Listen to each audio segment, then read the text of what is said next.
Okay, we're going to go ahead and get started. We've given everybody enough time to get on. So you'll see a new face here.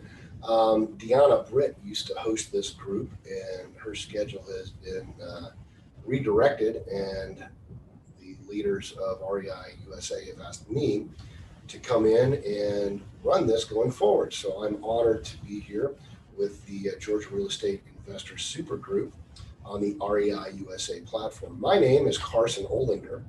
I am president and CEO of Capital City Equity Group here in the Atlanta metro area. I'm pleased that you guys are here. This group is specifically for real estate investors, somewhat new potentially, that want to learn about the market here in the Atlanta area and in Georgia specifically. So a little bit about me and what I do so you can understand where I'm coming from and what credibility I have to kind of talk about these things. I am a real estate investor. I've been investing now for only 4 years. It doesn't seem like a long time for most people, but it's longer than others, shorter than some. But I've got quite a bit of experience in doing what I've been doing for the last 4 years. My background started off much like yourself. I had no money in real estate starting in July of 2017, and I just started wholesaling. And I knew that there was money to be made. I loved real estate. I just didn't really know how to get into it. So I reached out to some people that I knew and partnered with them and gained experience by working with them, sharing deals through JVs and those types of things, and made money wholesaling. My goal was never to be just a wholesaler. I didn't want to just wholesale. So I wanted to grow my business over time and get into investing. And since starting off in wholesaling, we've now adapted and grown into flipping. We have a rental portfolio now of 38 properties. We're buying large mobile home parks. I just had a recent transaction in North Georgia on a 27 unit mobile home park that we acquired for $1.7 million. I'm working on another one. Matter of fact, we should be under contract this week in North Georgia as well for another 1.5, 1.6 million, something like that on a 25 unit. So with all that being said, we wholesale, we co-wholesale, meaning if you've got deals and you need to move them, I've got a network in which I can do that for you. I want to be a resource to you here in Georgia, but I also want to be able to give you some information about what's going on not only in the Atlanta metro area, but also in the state, and then to a lesser extent, what's going on in the Southeast as it relates to real estate, what we can expect in the coming months and years regarding the market and what to look for and what strategies potentially to get into. So this 1 hour class that we're going to have each month, which is going to be the last Monday of every month at 10 o'clock Eastern, is specifically for people that want to invest or are investing in the state of Georgia, and I am the super group leader for that. So this is an open forum. If you have any questions of whatsoever regarding real estate in any way, shape, or form, feel free to raise your hand, ask your questions. There's really no format here other than me just kind of telling everybody about the culture, what's going on, the state of the economics in the state of Georgia, and then talking about different subject matters that are important to you. So this is a forum for you if you've got questions. Hey, I'm in the middle of a flip, or hey, I'm trying to do this, or how do I do that, or I'm stuck on this, what's the best thing to do here? We're not going to do any promotions of any companies or anything like that, but we can point people in the right direction offline to specifics if need be. So once again, my name is Carson Olinger. You can follow me at Carson Olinger on Facebook. You can follow me at Carson Olinger on Instagram. You can also follow my company, Capital City Equity Group. We're here in the Northeast metro area. We are an investment company. We've got 38 rental properties within our portfolio. We're flipping homes. We're wholesaling. I coach, obviously. I mentor as well.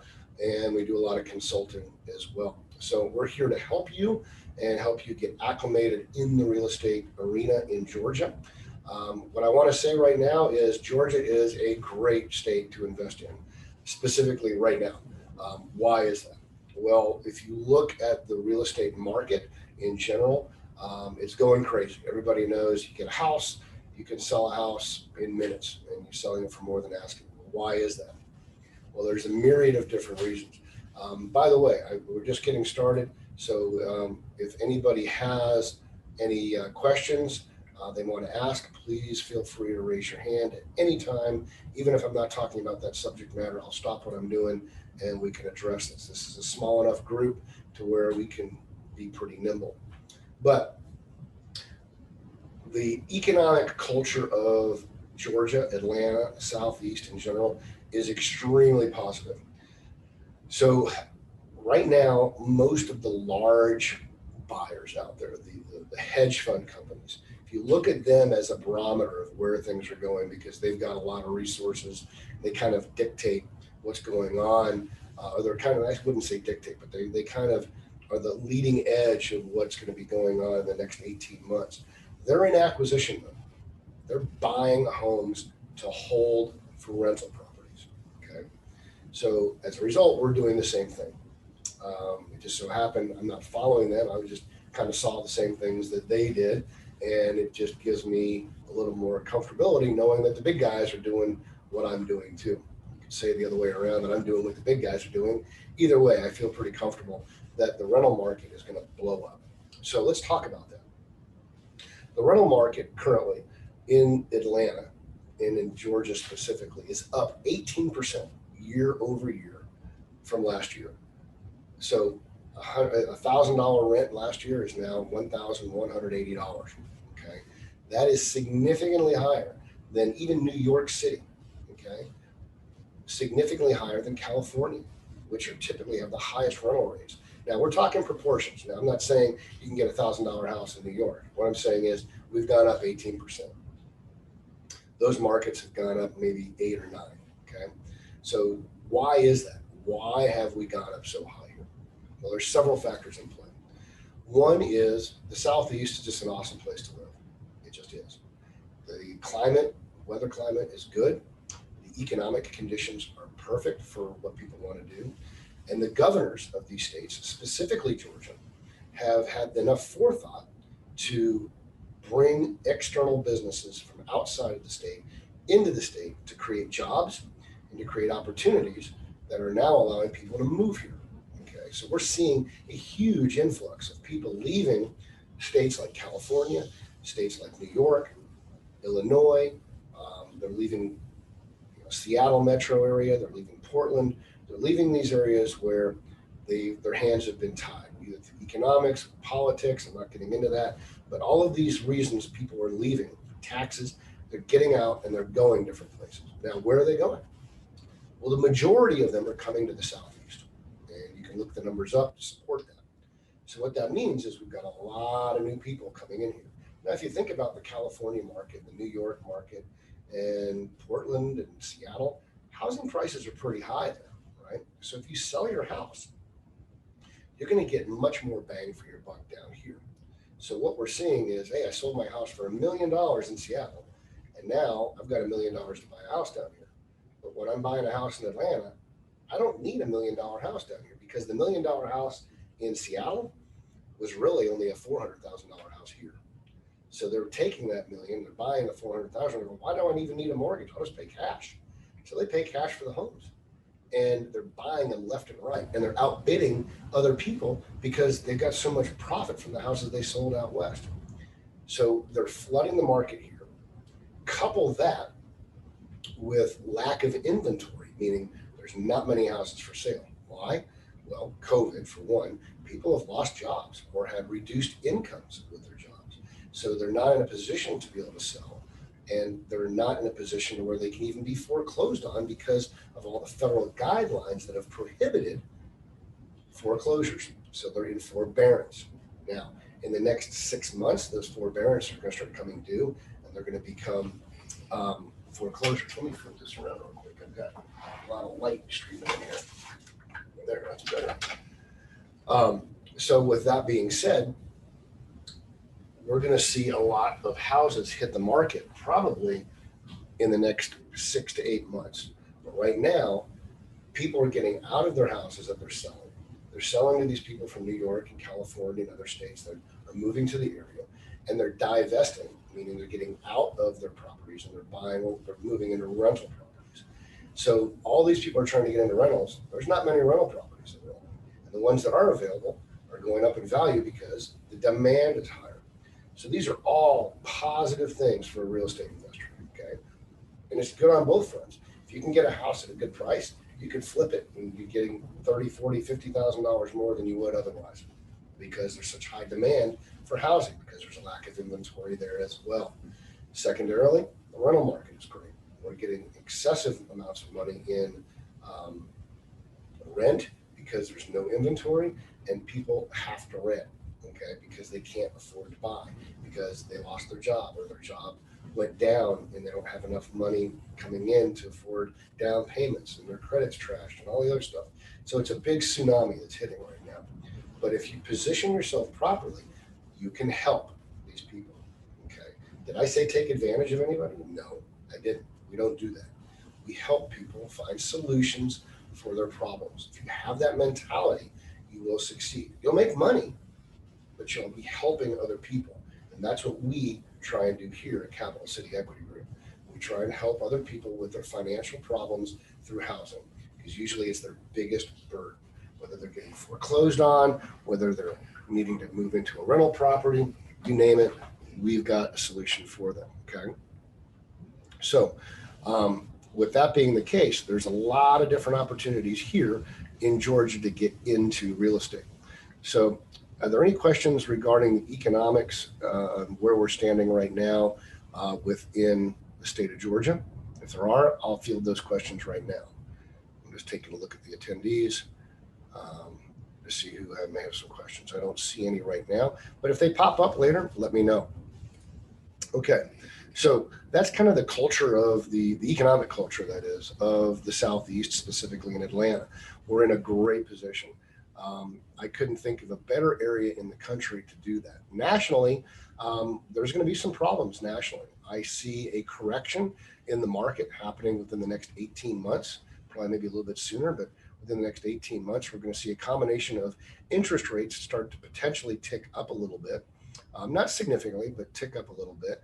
And then we're also going to see housing prices level off in some areas like Atlanta. When I say level off, I don't mean a bubble. I mean that the house that's selling for $300,000 a year ago, it's now selling for $350,000, is going to be back at $300,000 again.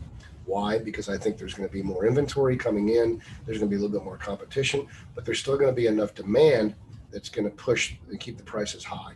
We're not going to have a bubble like we had in 2008. It's not going to happen. It's a different climate. However, out west, in some major cities and areas out west, specifically California, Oregon, Seattle, not necessarily Washington, but Seattle, the Denver, Colorado metro area, and even Austin, Texas, and then some areas out in Nevada, a lot of the retiree sections out there, and then Nashville, Tennessee. New York and Chicago, those areas are going to continue to get hit as people leave, but those are the areas that are going to see double-digit decreases. I say Nashville because it is an anomaly in the Southeast, as well as Austin is another anomaly in the Southeast, and that's only because you've got a huge amount of people moving in from other areas, and they're moving into an area where the tax rates are approached differently. There's a political side of that I'm not going to get into, but politics affects that a little bit differently than here in the Southeast. Our governor has done a good job, as I alluded to, of bringing jobs to the Southeast and specifically into Georgia. And we don't have, for instance, I talk about vertical markets. We don't have one singular vertical market in the Southeast. So what I mean by that is Vegas. Vegas has one dominant vertical market, tourism, right? Gambling. The way that wind blows, that's how they live, and they live and die by that sword. It's singular in its nature, and if they do well with that, then everything thrives. If it doesn't, they don't. That's why they've taken a big hit with hospitality. 80-something thousand people work out there, and when COVID hit and people didn't go to casinos, those people got laid off. They couldn't afford to pay their mortgages. They couldn't pay their rents, and everything. Everybody left and went somewhere else with a job for them. So that's going to affect them. Same thing out in California, Oregon, Seattle, those areas, having the same problems with the tax base and everything else. So where are they moving to? As I mentioned, they're moving to the Southeast. Um, we have multiple vertical markets here within the Southeast. And what I mean by that is we've got different manufacturers, we've got tech jobs, we've got shipping, we've got exports, we've got um, IT jobs, we've got movie industry's huge here. There's a lot of movie companies and production companies that are here. We've got medical companies that are here, lots of food service here. So there's multiple different types of companies that are based here in Atlanta or are being driven here to the Atlanta area and the Southeast, whether it's car manufacturers or nuclear energy. There's all kinds of stuff coming into this area. So it's bringing jobs. There's a huge battery plant going up here in Northeast Georgia as well, making car batteries. So all that to say this, people are coming here because of what the governors, specifically in the Southeast and more relevant to Georgia, have done over the last several years to bring business and industry here to support the growth that they saw and are now living with. So I see the next 18 months as being very, very strong. We might have a minor correction, but we're not going to have a serious dip of any. I think the craziness will go away. So that, like I mentioned, the $300,000 house a year ago, that's worth $350 now because everything's crazy and people are overbidding on it, is going to be back at $300. You take that house out in California. I know the numbers are different, but let's call it, an $800,000 house in California that was selling for $1.2 million. It's going to probably drop down to $600. So they're going to have some serious growth, maybe 650, or serious hits, I should say. So they're going to experience problems with that, which is going to create more of an exodus. And then as a result of all the forbearance that was going on, we're also going to start seeing more foreclosures. So if you know how to acquire properties via subject to, which I also teach, then that's going to be a great acquisition strategy for picking up properties either to hold or flip. Right now, my company, as well as a lot of other larger real estate companies, are focusing primarily on buy and hold rental acquisitions. So much so that we're seeing some very large land companies that own, huge tracts of land all over the country. They're developing that land and they're building, literally build to rent neighborhoods. I live here in Northeast Georgia and up in Beaufort and Flowery Branch. They're building a brand new subdivision of, looks to me, about $150,000 to $200,000 homes. Very simple ranch, 3-bedroom, 2-bath, maybe a 2-story, 4-bedroom, 2.5-bath, but they're very builder grade. And I found out they're building these as a build to rent community, meaning brand new construction. They're going to rent 100% of them. They're not going to sell any of them. And there's 300 homes in those neighborhoods. We're seeing this across the country. Why would they be doing that? Well, the reason is, from a hedge fund perspective, you can build a house with the capital, shelter the capital so you're not taxed on it, generate income from the property, not have any overhead in terms of repair expenses because it's brand new, right? And then in 5 to 6 years, when things start going wrong with houses, sell the house off, regenerate your capital, make a profit on the appreciation, and move on. And now you're doing well for your investment group. So what that says to me is there's an opportunity to pick up a portfolio property, to pick up homes, to add to your portfolio. So not only are you wholesaling, generating money, not only are you flipping, generating money, you're now holding rental properties and making passive cash flow. Okay, those 3 things I think are very important. Why? Wholesaling, short term. You're moving paper. I contract with Joe for $100,000. I sell it to Sally for $120. 2 weeks later, I make $20,000. Done. That's wholesaling. You got to find the property. I can help you do that too. Flipping it, buy the property, which I can help you do because we have capital to do that, and flip the property. Now, instead of buying the house for $100 and selling it to Sally for $200 or $120, I now rehab it and sell it for $250. Now I make 50, 80, 90, $100,000, depending on what my rehab was. So even a larger amount, but that may take 3, 4, 5 months. But a nice large chunk of change is coming in to help with our growth as well. But then I'm also looking for rental properties. Why? Because I want passive income. I want money coming in, mailbox money every month, rent's due. So I got money coming in there. Putting money aside for rehab expenses as things break, you got to have that there. I can teach you how to do that too. So by having all three of these things going on, you now can ebb and flow and do things as the market kind of does its number up and down. You can wholesale when you need to, you can flip when you have to, and you can rent all the time. So that in 10 years, you've got 30, 40, 60 homes that you have rented out, and you don't need to do anything else but just collect a check in Barbados because you got a management company running it and you've got passive income coming in. And that's what real estate's all about. Okay. Most wealthy people own some aspect of real estate somewhere. Okay. So what we're going to talk about here in this group ongoing is several things. We're going to talk about getting to know people in your area, okay, that invest in your state. So you want to grow your network. We can talk about that here. Who do we know? Where do we need to go? We're going to be able to use the people in these meetings here when we get large groups. At some point, we're going to do a networking and a breakout session in these meetings so that you guys can network and talk amongst yourself. We'll create another Zoom classroom to do that. We're going to bring in other speakers into this platform to speak on specific subjects, okay? And then we're going to always leave this platform open to ask questions, okay? Anything about investing, we're going to be here to do that. And then you're going to also get local news to better navigate the REI platform here in the state of Georgia. So you're going to understand what's going on economically. You're going to understand what the culture is, where the trends are, where the zip codes are that you might want to stay away from, or the zip codes you might want to go into, and those kind of things. And then you're going to learn what markets are hot and which are cold. I mean, sometimes it's a matter of literally a block. You know, you can go down into East Point and say, this area right here is great. But literally around the corner is a war zone. We don't want to go in there. So we'll talk about all those things. And we're going to have enough people within this to lend credibility and experience on a local level that you're going to be able to understand that a little bit more and hopefully grow your business accordingly.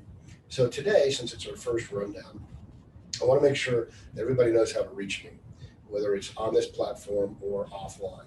So once again, my name is Carson Olinger. I am president and CEO of Capital City Equity Group here in Atlanta, and we are an investment firm. So what we do is we wholesale, we co-wholesale, meaning we move your deal if need be through our network. We will also flip properties, which we'll talk about. I have another platform here on the REI USA network called Walk the Flip. It's on the last Monday of the month as well, and we meet at 9 a.m., so it's right before this meeting. We also do consulting, and we also do coaching, and then we also have a portfolio. We're buying rental properties, whether it's trailer parks, whether it's duplexes, quads, what have you. We're bringing property into our portfolio to create passive income. So we're doing everything that we're talking about, we're actually doing. Okay, I also am president of North Point REIA. If you're not familiar with what REIAs are, it's an acronym for Real Estate Investment Association, REIA. There's many different REIAs all over the area, whether you're in the north side, the south side, wherever. If you go to a platform called Meetup, you can create a free online account, and you can go in there and put your interests in there to find out what it is you want to look for. So in this case, with real estate, you want to put in my interest in real estate, networking, investing, those types of things. And the companies, not the companies, but the REIAs that meet, that talk about these types of subjects, will pop up on your platform so that you can see where they meet, when they meet, what they talk about, and you can attend those meetings. Some are free, most actually are free, and some you have to pay for. And you decide what you want to go do. But I highly encourage you, if you're new to this area, if you are new to investing, or even if you're a seasoned professional, get out and grow your business more by networking through these REIAs. It's a great way to get out there and tell people who you are and learn who other people are, because there's an old adage, you can run a sprint really fast by yourself. And at the end of that sprint, you're going to be gassed, you're going to be down the road a little bit. But if you want to compete in the marathon, you're going to need to train and run with others. And you're going a lot further by working with other people than you will be by running by yourself. So I highly encourage people to get out there and grow their business, specifically through REIAs and networking, because you're going to find attorneys, you're going to find real estate investors you want to network with and JV with. You're going to find banks, you're going to find lenders, you're going to find investors, you're going to find subcontractors, you're going to find all kinds of different people that you want to do business with. And if you've got deals, you're trying to move a deal, you're trying to wholesale a deal, it's a great platform to do that too. Hey, I've got this deal over in Decatur, I want to move it. It's got 3 bedrooms and 2 baths. I'm asking $250 for it or whatever. And here's the information. So it provides you a platform of people that are like-minded, that want to do the same things that you're doing, and you can grow your business. So that's what we're going to be doing here in the Georgia Super Group. Today I want to talk a little bit more about the economic culture that we're dealing with here in Atlanta. I've already alluded to what I think we're going to be dealing with in the near term, which is a growing and robust rental opportunity for those that want to get into the rental market. Very good opportunity to do so. Okay, so much so that I'm seeing people buying houses at a little bit higher than what they would normally buy, hedging on the higher rent rates. So I want to put a word of caution there. Right now, you can buy houses at a little bit higher rate and probably make good money on it because the rents are higher. But I do see that when the housing craziness settles down, not only are housing prices going to settle a little bit, but we're also going to see rental prices settle a little bit. So the $1,000 rent it was last year, that's now $1,180 this year, might settle back down to $1,000 again. So take that into consideration when you're buying your properties, because you still have to cash flow when rent moves, and rent has a tendency to move. You may find that, hey, I'm going to continue to raise my rent by 5%. Well, when everyone's dropping their rent because they have to and people aren't willing to pay it, you're going to be forced to do it as well. It's going to be a little while before that happens, but just be careful you don't buy a house too high because you're looking at how much rent is now. Rents may change and go down in the next several years. Granted, that's a little bit a long way off, but we want to make sure every property cash flows properly. So take that into consideration when you're acquiring properties. Okay. When we buy, we use simple math when it comes to rentals. I do a very conservative approach because I want to make sure I've got plenty of cash to make sure that that property funds itself. I don't want to be pulling cash from other properties if I don't have to. I want each one to operate more or less as its own individual business.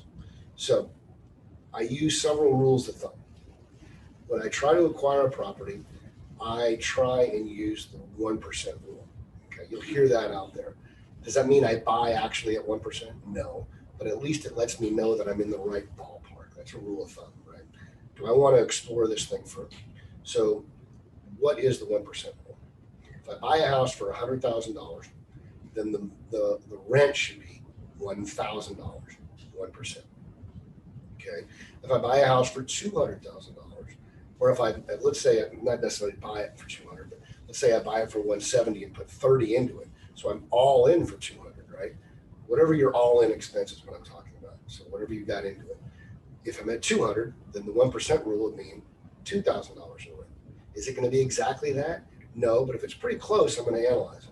But if I'm buying the house and I'm all in for 200, and the most I can get is 1,400 in rent, it's not going to add up. Why? Because my mortgage is not going to allow me to make as much money as the rent's going to give me. I might break even, and I don't want to break even just on that. I want to make money. So I do something very conservative. It makes it hard for some people to say, how are you going to find a house? But they're there. You just have to be patient. And the properties I have cash flow extremely well. But I was patient and methodical and took my time. I now have 38 properties in my rental portfolio, and I use this math. Whatever my rent is, let's just use $1,000 a month in rent. I take off 26% right off the top, 26%. Why do I do that? What does that mean? What goes to this 26%? because that's $260, right? So 26% is broken into three categories. Okay, three. First is management. Most management companies are going to charge you 10% to manage the property. But you're going to say, well, this is my only property. I'm not going to get a management company. And you are correct, because you don't have to pay someone to manage one rental property. It doesn't make any sense. You can handle that yourself. But I still use that number. I pocket that 10% because my mentality is in 2, 3, 4 years, I'm going to have 40, 50 rental properties, and I'm not going to be able to manage all that by myself. So I'm going to have to pay a management company. And when I do, I still want this thing to be profitable. In the interim, I'll just take that 10%. So 10% to management company, 10% to deferred maintenance. What's deferred maintenance? Well, I just bought this house, the roof's in great shape, but you know what? In 5 years, I'm probably going to need a new roof. Where's that money going to come from? So 10% of the monthly rent, in this case $100, each month is going to go into a savings account.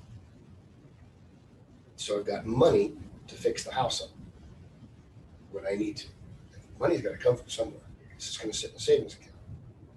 And then 6%, the other 6, this is the third one, right? The third one, 10% to management, 10% to deferred maintenance, 6% to vacancy rate. What is vacancy rate? Someone's lease is up, or they move out. You got to turn that house back around. It's going to take you a week or two, whatever, to get it painted and fixed up, cleaned up, whatever. In the interim, there ain't nobody there. You're not getting any rent. You're losing that income. So even if you rent it 2 weeks later, you lost 2 weeks of rent. Okay, so you're only getting $500 that month. So the 6% is money I put away into, once again, the savings account, so that when I transition from one renter to another, I've got money there to make sure I can make all my payments if I have them. I'm not scrounging around looking for cash, robbing Peter to pay Paul.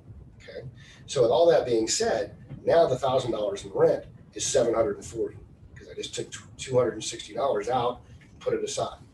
So now I'm working off $740. So now my profit is going to be represented by what my PITI carry is.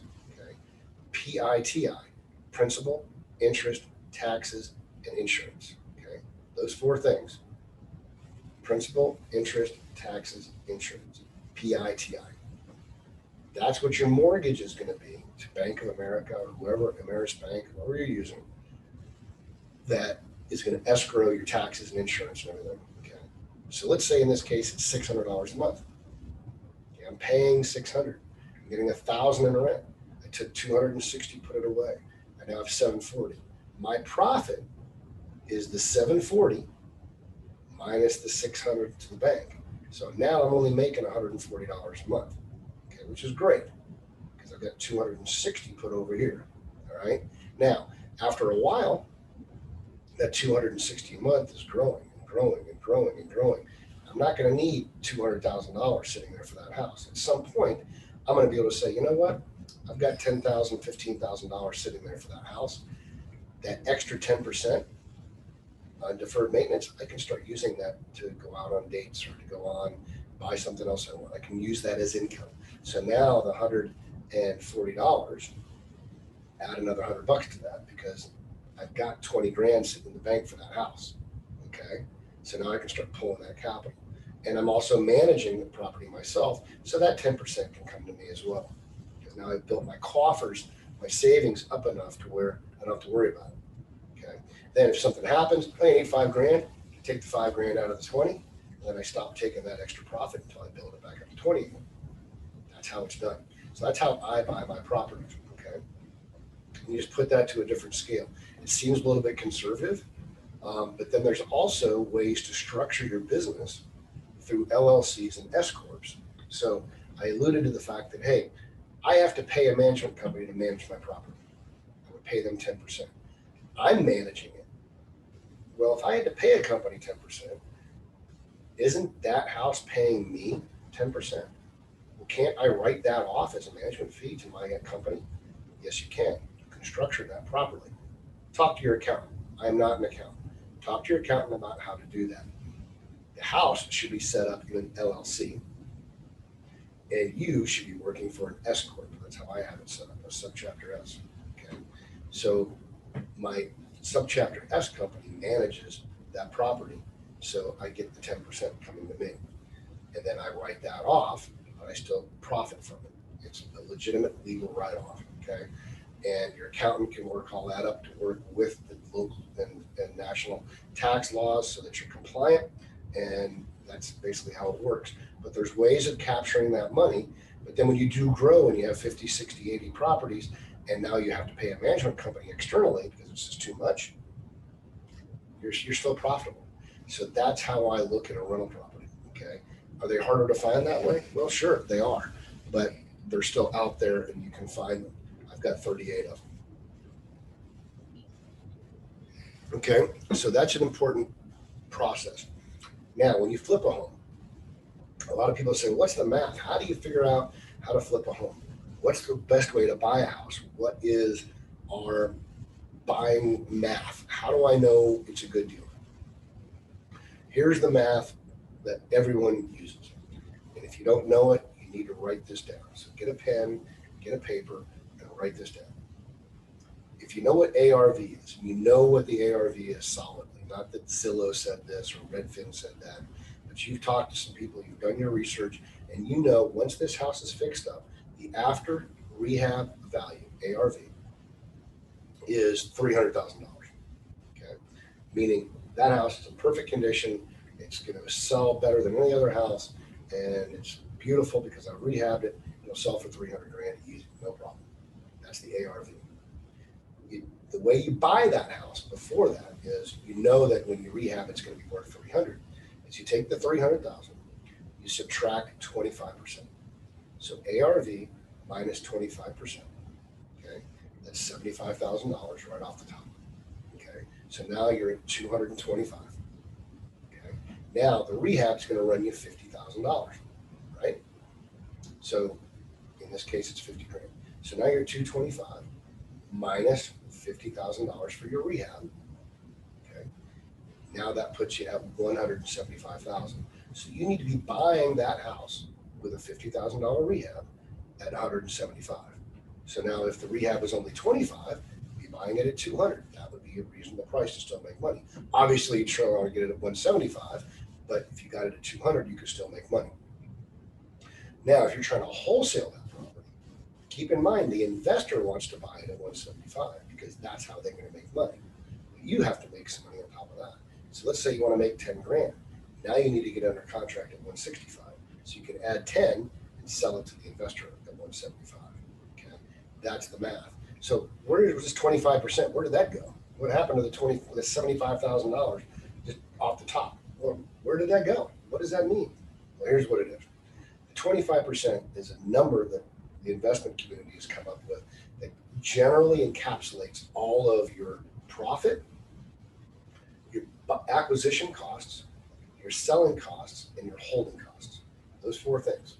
Okay, that 25% captures it. So let's break that down. If you go and buy a house, you're going to pay anywhere from $1,500 to $4,000 in closing costs. Typically, if you're using hard money, it might be a little bit more.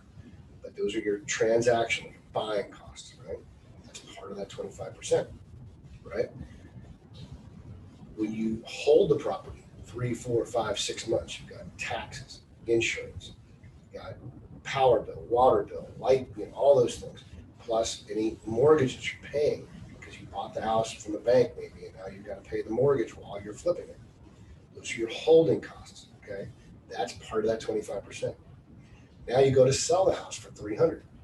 You got to pay agents, right? They're going to get 6% out of that. So what is that? 6, 12, 18 grand. Right there comes off the top. Okay. So what's left over is the profit to you. So that's all built into that 25%. Now, if you're a little bit further out geographically outside of the metro area, it's a little bit harder to get to, then maybe you do ARV minus 30%. I use 25%. There are people that are buying houses, buying them at ARV minus 25. They're not even factoring in the rehab. So their net profit is only 4 or 5%. Our net profit is somewhere in the 18 to 20% range when it's all said and done, because we buy low and we sell high. And that's any investment strategy, right? It's just harder to find those deals, right? They're not everywhere. So we're patient and we put our money in a conservative investment so that our investors are in a confident, secure position to where they know if something does go wrong, there's still enough meat on the bone that everybody still makes money. We just don't make as much, but everybody still makes money. Okay, we don't lose money. You don't want to get into a deal that's so thin that if one little thing goes wrong, everybody's upside down. That's not a good deal. It's too thin. You got to have enough meat on the bone. Ultimately, what it really comes down to in this business is if you don't lose money, you've done well. Okay, if you're making money in real estate, you're doing great. Okay, just depends on how much, right? So don't lose money. And the way you don't lose money is you don't take thin deals. You take deals that are solid and secure to not only give you confidence, but to give your investors confidence, because they're putting their money into your game, whether it's a hard money loan, a bank, or what have you. They want to know that they've got a secure position, that if something goes sideways that you can't control, that the property's still going to do well. That's important to know. Okay. Are there any questions up to this point? Anybody got any questions they want to ask?